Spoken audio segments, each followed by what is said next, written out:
you've told me in the past, I'm sure you've told on other platforms as well, that you too believe that you are in the midst or at the starting throes of this upcycle. Now, based on whatever you have seen around the world versus what's happening in India,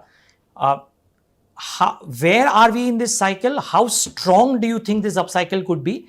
And could it be a slightly elongated one in that the economic growth engines of India might, to a lot of people, look similar to what was there back in 2003 to 2008? So does it have the probability of enhancing both the duration as well as the depth of the current upcycle?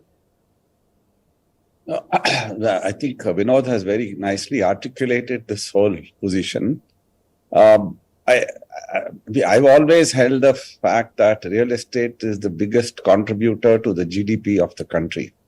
Our activity, the real estate activity, obviously churns a whole lot of industries. I think if you take a guess, it's more than 230, 240 industries are affected by this activity of real estate. Apart from providing jobs, that's a labor market, and there's a huge demand for labor. Mm-hmm. Now, what has happened post-COVID is that the demand for housing has grown. The office, of course, is a different cycle altogether, but then it's a continuous process that happens.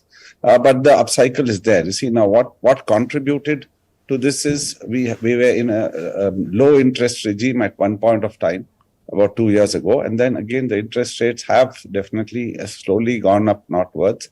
But it isn't as bad as it will discourage people to buy. People are still committing themselves.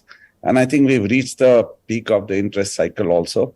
And from here, I think we should see with the softening of interest rates as we go along, because even inflation has been completely come into control. Now, with all this, with the activity that is being done by the real estate companies, and like very nicely said, it is the households who are committing themselves and buying real estate, buying a home for themselves.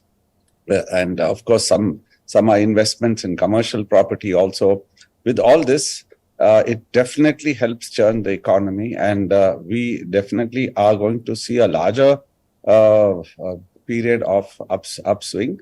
The only danger is that we should not allow the prices to spiral up. As long as we are able to maintain the affordability, we should understand that there is a certain barrier in which people can afford to buy homes or afford to invest also. And the moment that barrier is breached, again, we get into a stress mode. Now, without overtrading, without getting too excited about the current scenario, if you are able to manage our business, if you're able to produce and deliver, because for me, the bottom line is producing and delivering. It's like any other manufacturing company. Now, but here the dynamics are very different. You have to deal with a host of issues. But at the same time, the start and end is important. Start is when you launch a project, end is when you deliver a product. Once you're able to do that properly within the timelines, within the quality that you had promised, and if the entire industry is able to do that properly, I think we are going to have a larger upcycle. Now, what is contributing, as I said, one is the interest rates, again, is going to stabilize. Second is the confidence because of RERA. RERA is the regulation itself is giving investors a sort of confidence that tomorrow, if there's a default, there is something for the buyer to fall back on. So these are the things that will help.